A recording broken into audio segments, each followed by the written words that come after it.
And there are other people. I said, you register us, we who have got big land. Let us produce cotton for you. I can put 100 acres of my land to cotton out of patriotism. I don't need cotton. But if the country needs cotton, I can grow it for them. 100 acres, even if I get 1 million per acre, that's 100 million. Of course, 100 million is not too much money for me, but I don't mind. I'm doing it for the country. Now, if you were to do 1,000 acres of cotton, you would get 1 billion. So it is true that you can get good money from low value crop like cotton if you do it on a really big scale. But 10 acres is not big scale, so don't confuse our people with just new confusion.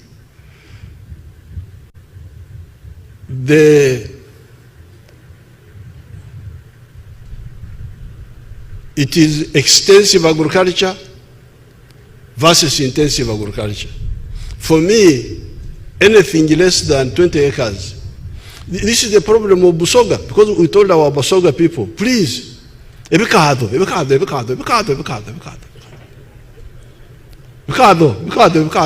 kamara.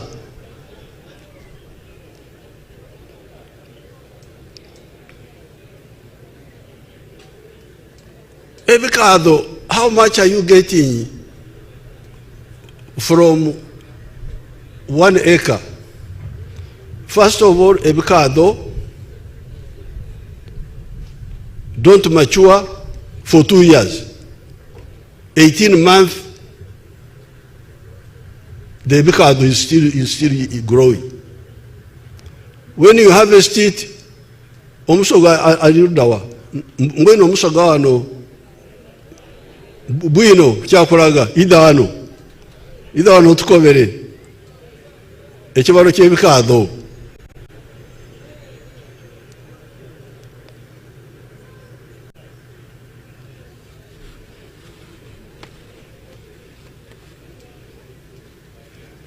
If I have got 1 acre, what will I get from ebikado after 18 months?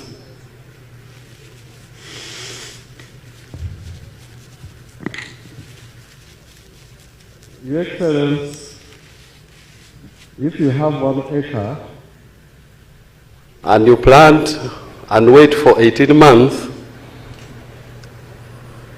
at the current level of pricing, then you harvest and get about 6 million shillings. 6 million shillings. Gross. And the cost involves, first of all, the initial preparation, and then buying the planting material. And the planting material is expensive. And then after that, you have to look after the garden for the 18 months. And very often, for those who don't have the land, before you plant the cane, you have to hire the land. So the cost is very high. Is it like 40% what? The cost is much higher than 40%. Because it is labor intensive. More than half? More than a half. Yeah, so from now, okay, let's get one of cotton. The one who knows cotton, who will tell us about the cotton? And maize. Maize. Because in my 7 activities here, I don't recommend cotton, I don't recommend maize, I don't recommend ebikado, I don't recommend tea. People are crying with the tea now.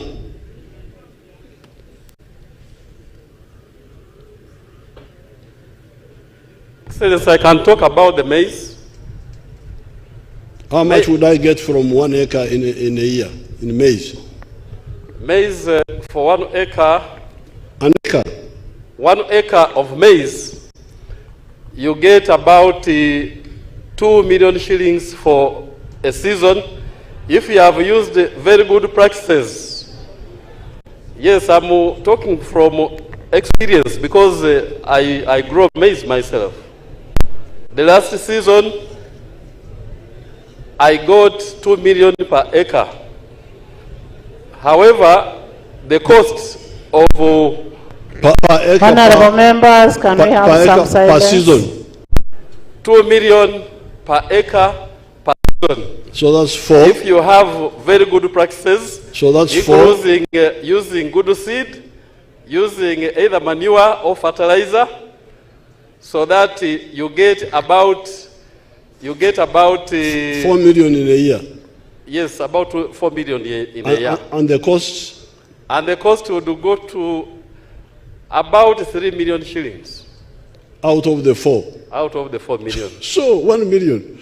Okay, Tiama, Oya Tiami. Or Pamba, the one of Pamba, who can tell us about Pamba? Pamba. Thank you, Your Excellency. I'm Isaac Otimiki from Nebi District in West Nile, one of the areas that grows cotton. In average, an acre of cotton will produce between 600 to 800 kilograms per acre. But because of the unstable prices of cotton, whereby last year, the last season, prices went as low as 1,500 shillings per kilo. That's how much now? Yes. So you find that people were getting between 900,000 to 1 million shillings per acre. Yes. Per year. Per year. Beeping. Now that leaves us with each one now. The other one is what? Your Excellency, I'm Judy Saliek, a Member of Parliament for Kole District in Lango Sub-Region. I'm the chairperson of Lango Parliamentary Group. Your Excellency, I would like to add my voice to the growing of maize in Lango Sub-Region. As I talk now, Your Excellency, an acre of maize can give you between 10 to 15 bags. And then the price of maize right now is between 600 shillings, 600, a kilogram. So a bag of maize right now is going to about 60 shillings. 60,000 60,000 shillings, Your Excellency. Now, when you multiply 60,000 by 10 bags, that's about 600,000 per acre, Your Excellency. We have to tell the truth here. Yes. Yes, thank you, Your Excellency. So therefore, please, I beg you, I don't want Gulu confusion. That Parliament met in Gulu and confused our people and said, forget the 4 acres. For northern Uganda, we have a lot of land. No, you don't have. 10 acres is not a lot of land. Because if you are going to get 1 million shillings per acre for maize or cotton, even if you have got 10 acres, how much is that? You will not get out of poverty. But with fruits, the return is very high. In some areas, it's very, very high. You can get the figures. There is a group at Kakoge. Is it Kakoge? They have got a factory there of fruits. We are supporting them. You check with them how much they are earning from fruits per acre. Cotton, because some of the areas in the north here can grow coffee. Some of the areas in the north can grow coffee. Like West Nile, they can grow coffee. Even these areas here can grow coffee. So please, my document is here. God has got a copy. Long ago, please study it very carefully if you want our people to get out of poverty. So this is my point number 1. The roads, yes, but the roads which are there are not being used fully. The roads which are there are not, yes, I know the areas which don't have good roads. I know them because I always go there. But even where the roads are good, they are not being used fully. So please, seek ye first the kingdom of heaven, seek ye first homestead incomes, and the rest will be added unto you. Now, secondly, this is for all the political class. Yesterday, I was having a meeting with the religious faith with Mama Janet about the schools. And one of the issues we were discussing with the foundation bodies is the school charges. The NRM, since 1996, has been pushing for free education in government schools. But other people are pushing for charges for this one, for this one, for this one. Please, if you want those children whom you say the street children, the what? They are street children because many of them did not go to school. And what is blocking them? School charges. So the political class, all the elite, please, if you say you care about your people, support my position on free education. If you don't want to support that, then keep quiet, let the children suffer. Don't just talk. This is the second point. Seeking for homestead incomes, free education in government schools. We have been begging from 1990, it's almost 30 years now. UPE, they put charges. If there are unmet costs, bring them. You are members of parliament. I'm president here. You are there. We budget together. You come from those areas. You come and we budget. Let's block all these other expenditures. And we provide free education for the children in the government schools. Don't go and say, I am paying for children in my constituency. How many are you paying for? 10. How will 10 children in a constituency, apart from putting you in debt, solve the problems? Huh? You are killing yourself, you are killing the children, you are doing nothing. Listen to the NRM. Let's have free education in government schools. Those who have money to give to private people, they can go to private schools, the children of the rich. I started my school in Okwang near my village in Bariregi. I had calculated there that if I could give capitation grant of so much, there would be no other school costs which are not made. The capitation grant is sent, but I think they still charge school fees. I have got free schools in Chisozi.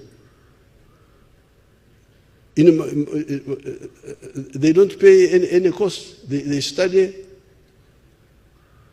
It can be done.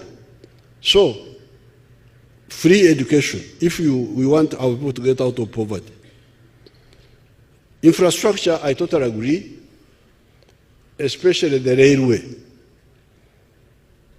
Have we not repaired the railway line from Tororo to Gulu?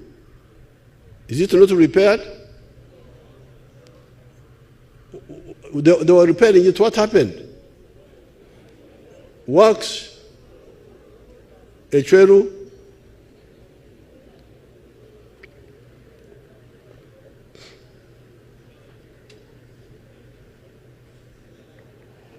Your Excellency, as you guided in Cabinet, work on Malaba, Soroti, Lira, Gulu Railway meter gauge is on. We have reached Kumi so far. There was a small technicality between us, the office, and the team working, which we have also resolved after consulting you with the Musee Matiaka Saija. So they have resumed. The first phase will bring the meter gauge up to Gulu here. Then the second phase will be from Gulu to Pakwach. Yes. So that for cargo, you use the railway. You tell, they are saying when.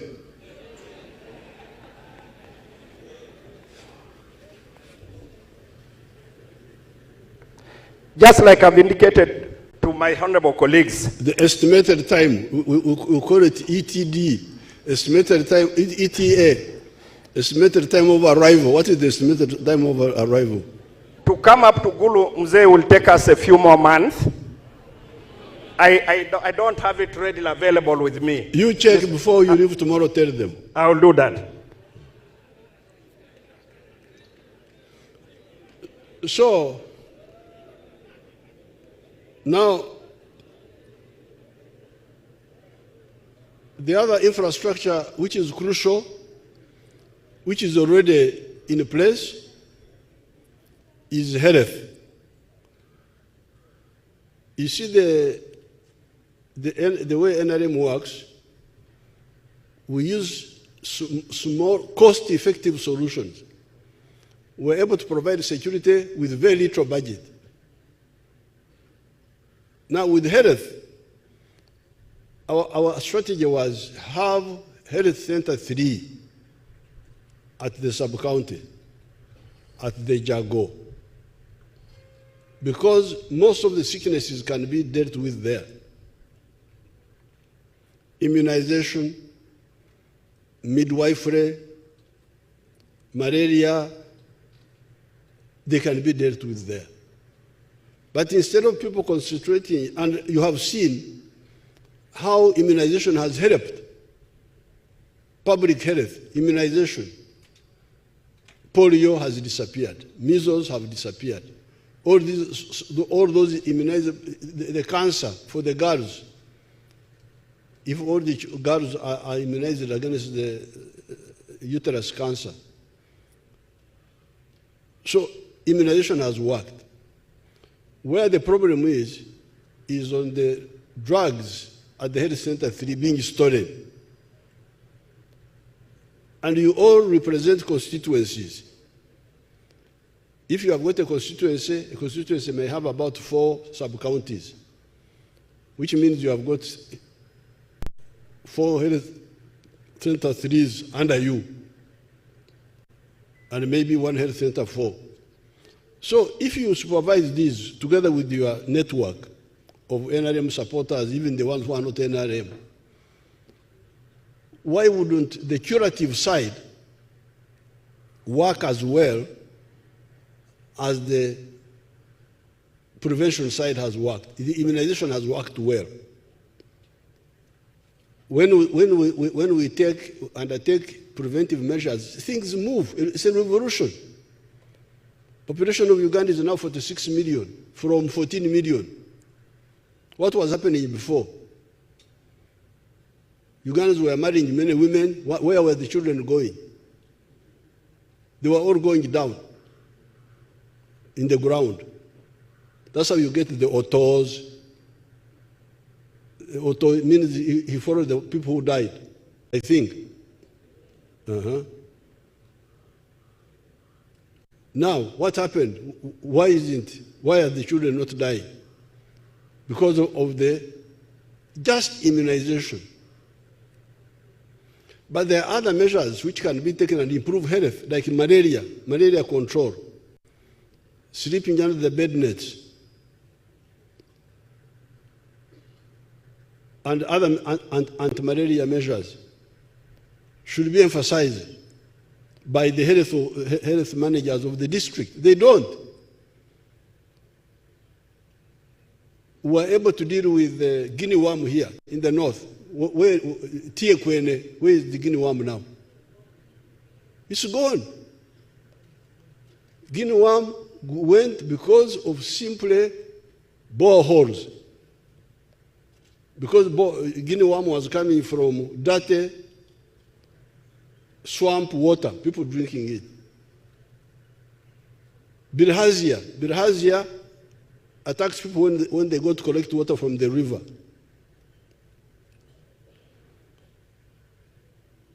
So, just with immunization alone, we have caused a revolution in the population growth. What if we added other preventive measures, safe water, so that the waterborne diseases are eliminated, nutrition,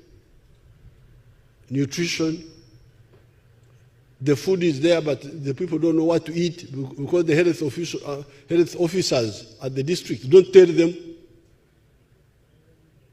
The radios are there for abusing Museveni only. Nobody thinks of using the radios to say, you people, you eat this, you eat that, you eat that, you eat that. You will have, because some of the diseases are from poor nutrition. The girls getting married when they are still young, before the age of 18. This is just sensitization.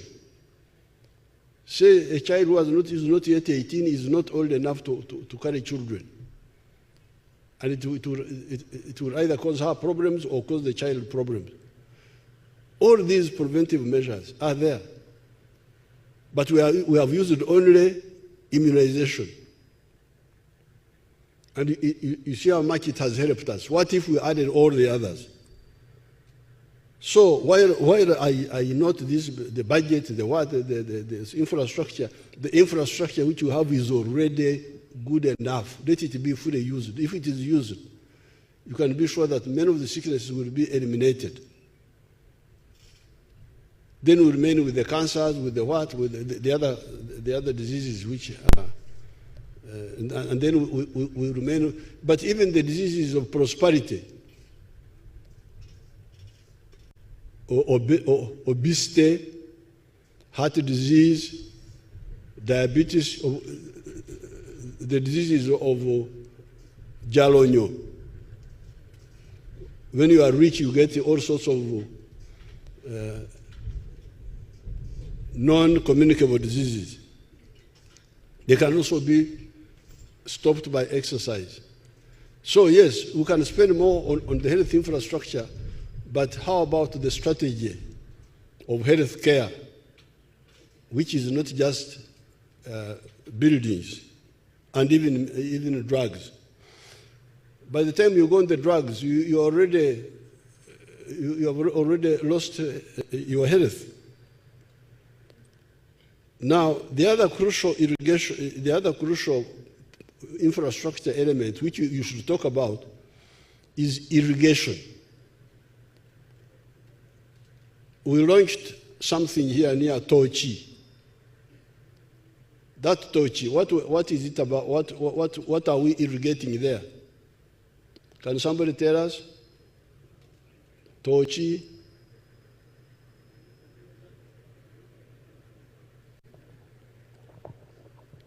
Thank you so much, Your Excellency. I'm the chairperson for the Agriculture Committee. And in the report that we presented... And who are you?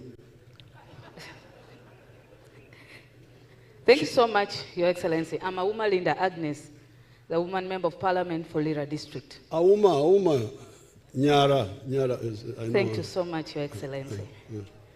Tochi irrigation scheme was one of the projects that we did oversight on as Agriculture Committee under Water for Production facilities. What is it irrigating? Tochi is irrigating rice. Rice in the swamp or away from the swamp?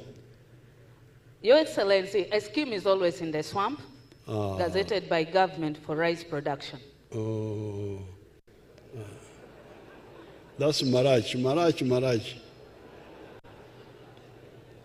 Okay, Apoyo. I will not concentrate on that one so much. Thank you so much, Your Excellency. What is happening to Agoro irrigation scheme? Agoro. Your Excellency, Agoro rice scheme was for the same purpose, but it's no longer functional well. It's also rice? Yes. Is there rice in Agoro? Rice, it was meant for rice, no, aquaculture, but it's not functioning well. There's somebody who knows the area. Thank you. It's the area member of Parliament. Thank you, Your Excellency. The rice scheme in Agoro is not doing well.